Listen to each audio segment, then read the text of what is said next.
Hi everyone, and welcome to today's video where we're going to be taking a look at the latest news surrounding EU5. And for this week's video, ladies and gentlemen, we're going to be taking a look at the latest Tinto Maps number 3 from the 24th of May 2024, which gives us our first look at the entire region of France, along with the latest Tinto Talks number 14 from 29th of May 2024, which is regarding the new situation system, a new/old mechanic that I think will be one of the most important aspects of U5.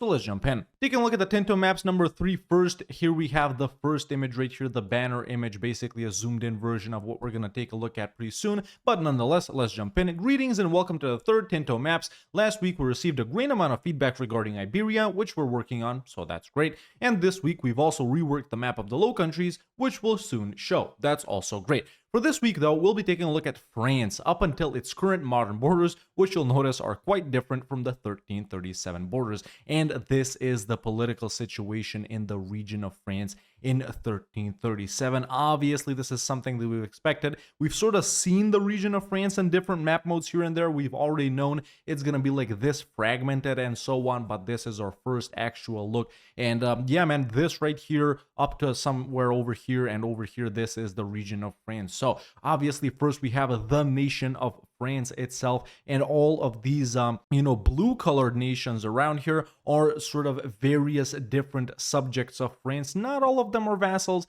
not all of them are appanages, some are this, some are that, it's not that similar to what we have in EU4. As we can see, Burgundy isn't really a thing in the way that Burgundy is a thing in EU4, but this is the map in all its glory, man. So France and all of the blue guys are various subjects. We got Aquitaine right here, which is an English subject. Another little portion of it right down here. England owns this portion right here, the Channel Isles. We got some French possessions over in the Low Countries up here, and some other non-French nations located in the region of France as well. We got the Papal States right here in Avignon. We got, I think this is Malaga down here. Provence obviously present right here, still not having their possessions here and here. Some independent nations in the region of France, but actually in the HRE. I think all of these guys right here should be in the HRE. Lorraine, whoever this is, Verdun, Metz, Nassau is that, maybe that's Nassau, Strasbourg. Even Austria, I think, is technically present in the region of France.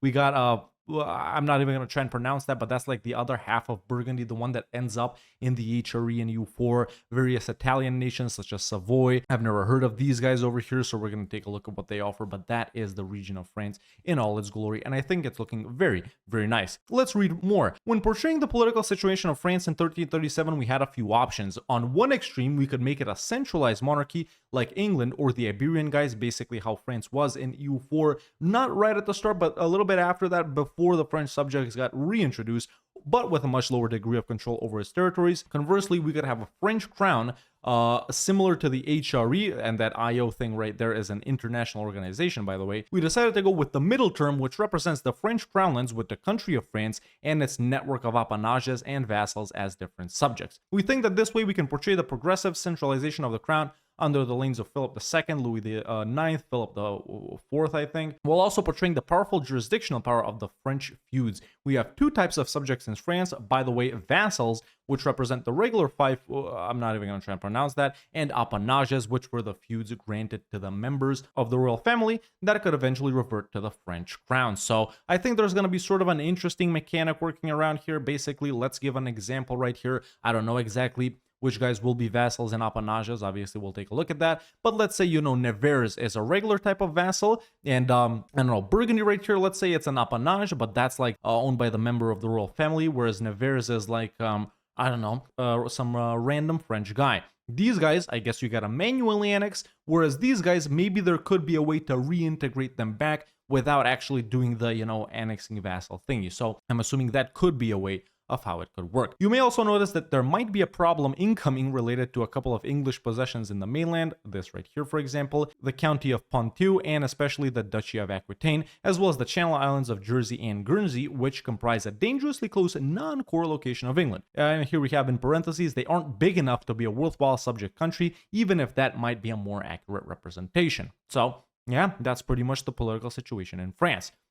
And there we go, man. Now we have the locations over here. Obviously, a ton of locations over in France, looking very, very nice right here. An interesting distribution of locations. Some names may be a bit long, so please blame the French, as always, not us. And ask if you want to know which location it is. So yeah, there you go. There you have the location map mode for you guys. This is the province map mode over here, looking a little wonky as always with these borders and similar colors and stuff like that. Obviously, a work in progress. Let's hope it'll look better by the end. We are aware that we have a severe inconsistency here, which is naming the provinces after locations instead of provincial and regional names. We were not very sure about what naming convention to use when we crafted this map. So we would be glad to receive feedback on the names you think that would fit. So yeah, that's very well said right there. So yeah, this is the region of France right here, man.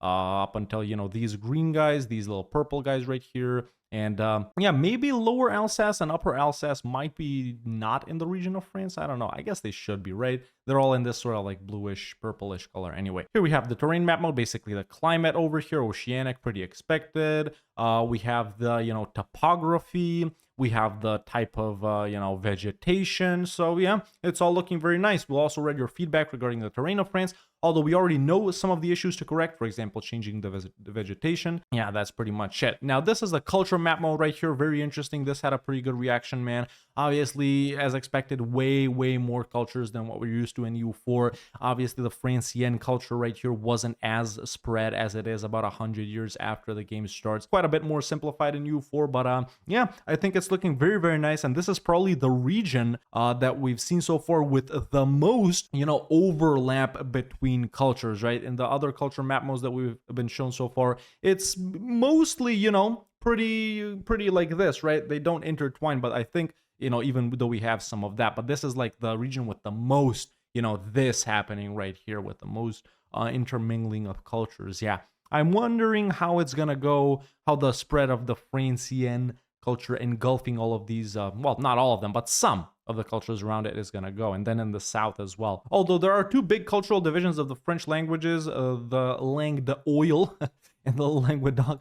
We think that the regional subdivisions would make the situation more accurate for 1337, where there is a long way until the cultural unification of France. I tend to agree with that, if I'm being honest. Then we have the religion map mode. Obviously, not a lot to see right here. Only 0.8% of the population is a different religion, Judaism. We haven't portrayed any Catholic heresy just yet, so no law lords, no stuff like that. We'll see if that does end up getting included, and if there was a significant enough population of those, you know, heretic Catholic sects, so to call it, in France during this time frame. This is the raw goods map mode right here. Horses are being produced up here, which yeah, that's definitely France, man. That's definitely France. Yeah, very nice though, very nice. I'm loving the I always love the raw goods map mode, man. It's so interesting for me to look at.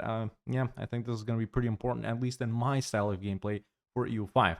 The gold mines in the center of the map, so this right here, are going to die as they were exploited only in recent times. Which other changes do you suggest? Well, I don't know enough about the production in France to tell you that, but I'm sure some very smart people in the comments can explain. This is the market map mode. Obviously, this one is already familiar to us. We have the Paris market, which had already replaced the fairs of Champagne as the main trading center of the region, driven by the growth of the crownlands and the royal power in the 13th century. Apart from that, we have the market at Bordeaux and Aquitaine. So yeah, this is probably the smallest market so far that we've seen from the markets map mode that has been shared with us. And this, of course, is the one down here in Barcelona or Valencia or whatever it was. Then we have the population map mode right here, probably the ugliest map mode, the most work in progress one, I would say, since you're actually looking at the province borders, but the numbers themselves are in the locations themselves, but you don't actually really get to see the, you know, the lines of the locations. So yeah, man. This is the pops and pop map mode. This is Paris right here, 374,000. And this is also the population map mode and how it looks like when you actually click on the country. And this right here is the actual country of France itself. So you can see how fragmented it is. Man, we got this one entity right here, then this one right here, this one right here, this one, all of this down here, and then this one right here. But it's so jank, it's so border gory, and I love it so much. So yeah, this is obviously your highest population province. It'll go from green all the way to this very dark red or brown, whatever you want to call it, to the locations with the least population. And apparently that's all for today, as next week we'll move to the northeastern part of Europe and we'll take a look at Poland and the Baltic region, which of course should be very exciting as well. I'm interested in seeing what countries end up popping up over there. But yeah, man, that has been the Tinto talks. These are pretty simple, not a lot to discuss on these. If you aren't really knowledgeable in the region, you're like, huh, that's wrong. But yeah, it's just really cool to look at and sort of learn the map and piece it together bit by bit. Pretty soon we'll have the entire map of Europe stitched together just from these images right here. So yeah, that's looking very nice. With all that said, let's move on to Tinto Talks number 14 for the 29th of May, 2024, posted in 1453. The worst year of my life. And this is the map. Let's take a look at the banner image first. Obviously, I think this is from the War of the Roses, judging by the flags that I can see. Cool as always. We even got the Welsh dragon in the background, which is dope. Yeah, very cool art, man. I'm hoping all of these that we've seen like this are loading screens or something like that. If that's true, we're gonna have a ton of them, man. But that's definitely very awesome. Either way, welcome everyone to where we talk about our completely secret, not yet announced game. In today's Tinto Talks, we'll dive into a completely new feature. A small reminder, this is very much a work in progress and nothing is final. Let's jump in. The core of this system was one of the first things I designed back in the spring of 2020. This is Johan speaking, of course. A feature that could be described as both a narrative and a mechanical guide for the game. This is something that has been inspired by the recent incident system from U4, basically the Imperial Incidents, and also by the International Crisis mechanic of Victoria 2, but it's not really like any of those. Here we have another very cool image right here. I'm definitely going to be using a lot of these guys for my thumbnails. Today is when we introduce our new situation system. So what is a situation then? Good question. You could describe it as content that involves multiple countries over a period of time. In Project Caesar, we're using this feature to create a historical narrative that creates different experiences, as our goal is to have an immersed and varied experience for the player. A situation can have unique actions, events that trigger, and other types of unique content, and each of them will have its own UI and map mode. If a situation may involve or affect you, it will show you with an alert in the new color of purple. Let's take a look at some of the situations we have in game right now. So to basically explain it, man,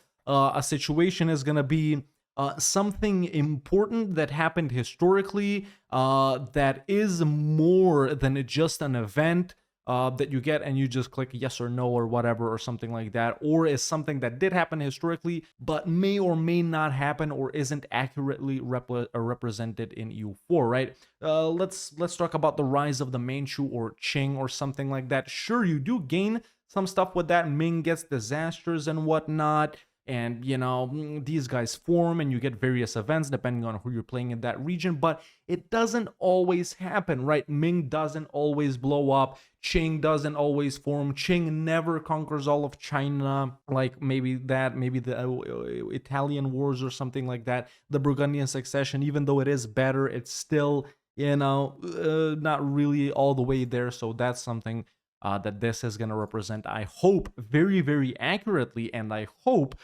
consistently, right? Like, sure, it's not supposed to happen in every game because, that's just how history could have been possibly, right? But it does, I feel like it should be like almost guaranteed of happening, everything that we're going to talk about right now. But first is the Black Death. Everyone knows about the Black Death, the bubonic plague that absolutely decimated the population of Europe just a decade or two, or give or take, after the start of EU5. So this was the first situation that we created, and it has been going through many revisions during the last 4 years. So we already know EU5 has been in development for 4 years. So the Black Death can be 1346 when it actually, kind of began, random or off, and origin can be historical or random. So what does that mean? So this is like certain things you can pick over in the game. For example, this is the Black Death outbreak year. So you can choose 1346, which is the actual, historical, let's say, start date. You can choose to play without the Black Death, basically turn it off. I'm guessing that will be more friendly towards newer players or lesser experienced players. Or you can make it random, basically, when we play EU5, right? We know that the Black Death is going to happen in 1346 historically. And since you kind of know about it, it's like you're from the future and you can do certain things to sort of prevent or delay or minimize the impact or something like that. But let's say we turn it on to random, then you really don't know when it's happening, just like in real life, right? It could probably start 1 year after you start the game. Maybe it could come 150 years after you've started the game, right? So I feel like that's, you know, the sort of exciting thing about it. Just like playing with the random new world on in EU4, you actually get to experience the unknown regions, the actual thrill of exploring what is located there, what kind of landmass is it, what religions, what cultures, what people will we encounter, right? That's the actual thrill of exploration if you actually didn't know what was there. In U4, we know what's there. It's South and North America, right? And we go explore them. We know where everything is located. I think that's going to be pretty much the same deal. I think we're all going to play with it on 1346, but I feel like making it random really gives that thrill, right? Then for the place of origin, obviously it originated in Central-ish Asia. We can, I guess, have it to a random location, right? So actually here it says right here, so the bubonic plague disease and a Black Death situation will emerge from a random location anywhere in the one of these areas. But if we actually flip it to random, it could probably be anywhere in the world. Could it originate in England? Maybe. Could it originate in India? Maybe. Could it originate in, I don't know, Sweden, Italy, Poland, West Africa, wherever, maybe. Usually it'll happen from 1346 as the bubonic plague appears somewhere in Central Asia and starts spreading throughout the old world, killing 40 to 60% of the population of the affected areas. I'm so excited to see how that's going to work out in game, man. You start off so powerful, you know. We're taking a look at all of these populations from France right here. Obviously, big cities got hit really hard. Imagine, man, you start off with this population right here, all of that development, all of that wealth. The bubonic plague hits, and no, it's not 374,000 in Paris anymore. It's 120. Now what, right? So I feel like that's very interesting. It spreads through adjacencies, basically adjacent provinces, moving armies, or through trade. There are ways you can attempt to alleviate this, but the efficiency of it is low and the cost is high. So you can try and stop it, but what Johan is trying to say here is pretty much futile. You can try to isolate your court, expel the sick, blame minorities, and other very efficient ways to deal with the problem. And here we have our first screenshot, our first map mode of a certain situation, the Black Death. And as we can see, the Golden Horde right here is heavily affected. Basically any country that is colored has it present in it, right? So we can see the Golden Horde right here is affected. Some of these Russian guys up here, which obviously, you know, were closely linked to the Golden Horde, they were kind of their vassals. A bunch of the Caucasian guys, a bunch of the Beyliks right here, Moldavia, it's present in Moldavia and Kiev, and as Johan says right here, slowly spreading centrally, but some traders have already taken it into Italy, which is, you know, the historic way that it happened. We can see that it's present right here near Genoa, over here in Florence, in Provence right here, and even in southern Germany right here, just a little bit to the north of the Alps. So yeah, I'm guessing this is like very early on in it. Maybe just a couple of years into this, but we can see that probably the most heavily affected area or province or location is this little portion right here in this tiny country, even though the Golden Horde is taking a heavy beating itself. So yeah, man, that's literally all we know about the Black Death so far. Even with what little has been described, I'm very interested in seeing this is probably the most important early game thing that'll happen in EU5, if you play with it on, that is. Next, we get to the Italian Wars. In the Age of Discovery, this is probably the most important situation for anyone in Western Europe. And this is something that also kind of happens in EU4 as well. It's all about control over Italy and will happen as soon as the French or Iberian major power or the Emperor declares war on an Italian power. There will be up to 6 different leagues that will fight over control of Italy. There's the French League, the Iberian League, the Emperor's League, and up to 3 Italian leagues. The first 2 will dynamically select their leaders based on strength and calculations. So, if one league gets hegemony over Italy, example owning over 60% of the region, either through conquest or diplomacy, then they will win. The Italians can also win by making sure the foreign leagues are destroyed through a special peace deal. Very cool. Leagues can be abandoned and anyone owning locations in Italy can join one of them. The situation allows enemies or rivals of foreign league leaders to intervene and assist the defending Italians, and it also grants access to unique interactions in order to send aid of any kind, attract cheaper condottieri, and even create a new Italian league. So, this is how the situation would look if it fired in 1337. Obviously, it can't. It's going to be in the Age of Discovery, so way later on. If Austria was to be the Holy Roman Emperor and Aragon was the dominant power in Iberia with vested interest in Italy. So we have pretty much the French League right here, which is in the color blue. So that's France and everyone that supports France. We have the Iberian League right here, Aragon and everyone that supports Aragon. We have the Emperor's League, which is Austria pretty much. And I think all of these are just Austrian provinces right here. And then we have the 3 different Italian leagues, Milan and Venice. and maybe Florence or Modena or Mantua, whoever this is, seem to be in one. Then it's like Verona and the Pope in Naples in another, and then we have some of these smaller guys banding together to form the third one. So yeah, it's the green, the pink, and the sort of brownish rust colored guys over here. So yeah, man, very, very cool situation, something that is kind of already in EU4, like I said, but it just represented differently, you know, just through that event. The Italian League Wars, you gain some bonuses to mercs, to armies or whatnot. And yeah, I think this is obviously going to be way, way more interesting. And then we get to the Red Turban Rebellion, something super, super important for the eastern part of the world that happens during the EU5 timeframe. This is rather likely to happen as soon as the Yuan Empire ends up at low stability. Why is there always someone collapsing in China? Why is it? It was Ming, now it's Yuan. If we go further back, I swear it's going to be someone else.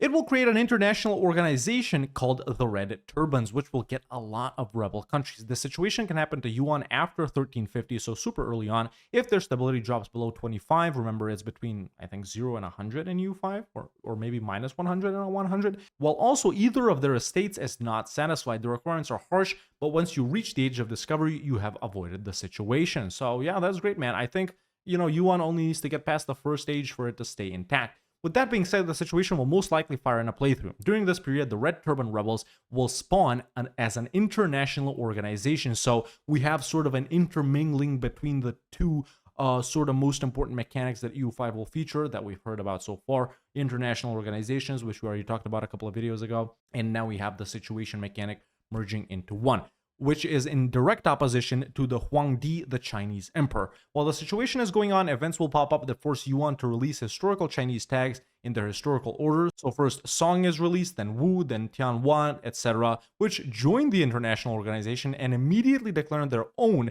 independent war on Yuan. So yeah, man, this is obviously going to be way more interesting than what happens to Ming in U4. Obviously, pretty much the same thing happens to Ming in U4, but it'll just be a lot better. Each rebel nation is playable when it spawns, and they can wage war with each other too. So we got the Chinese warlords active. The countries spawned during the situation have a custom loyalty value, which describes how well loyal they are to Yuan, which goes from minus 100 to 100 and grows or shrinks depending on their opinion of Yuan.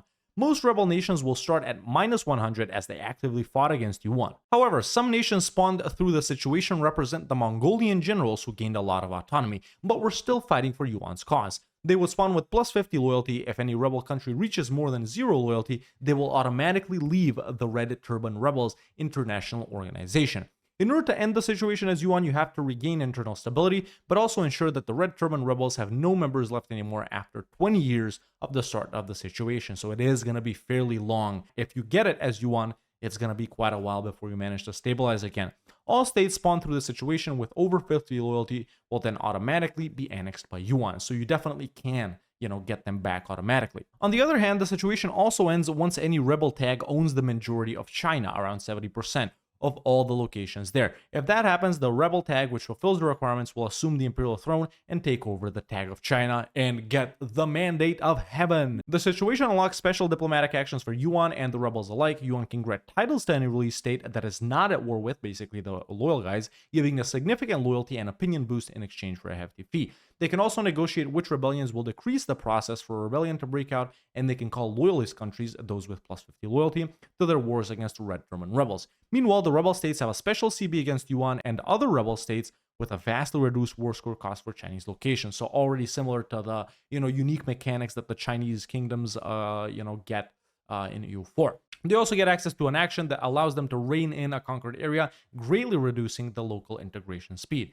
And here we have a map mode of the Red Turban Rebellion right here. Very nice. Let me just read through it right here and we'll explain. So green, let's imagine we're playing as Yuan, right? Yuan is yellow, the current emperor.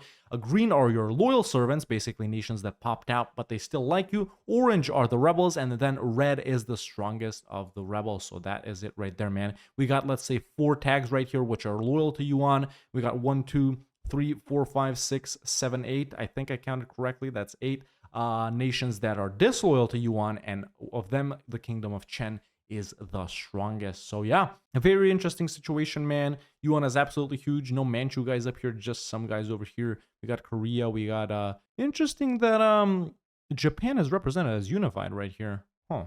Alrighty then. But yeah, that is what the Red Turban Rebellion looks like. Other situations like this include the Western Schism, dope. The 100 Years' War, dope. The Sengoku Jidai, dope. We'll talk more about those in future Tinto talks. Super, super exciting, man. We've heard about, we've basically been explained 3 of the situations. We know about 3 other ones, and I'm guessing that there will be a lot more at launch, and even more will be added based on what Paradox think is important, or what is suggested by the community. I wonder if the Napoleonic Wars would be represented with a situation or an international organization type of thing.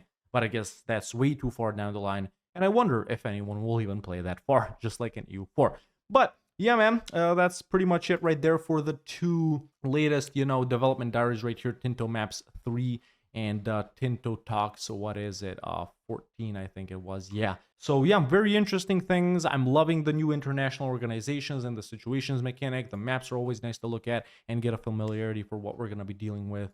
And yeah, that's the latest news regarding EU5. So yeah, let me know in the comments below what you think about, all of these changes that we've talked about today. If you enjoyed this video, don't hesitate to leave a like. It really helps out a lot. And if you like the content and want to see more videos like this, make sure to hit that subscribe button so you don't miss out on any of them. And you can become a member today and join the Discord. The link is in the description. Thank you so much for watching, and I'll see you next time with another EU5 news video.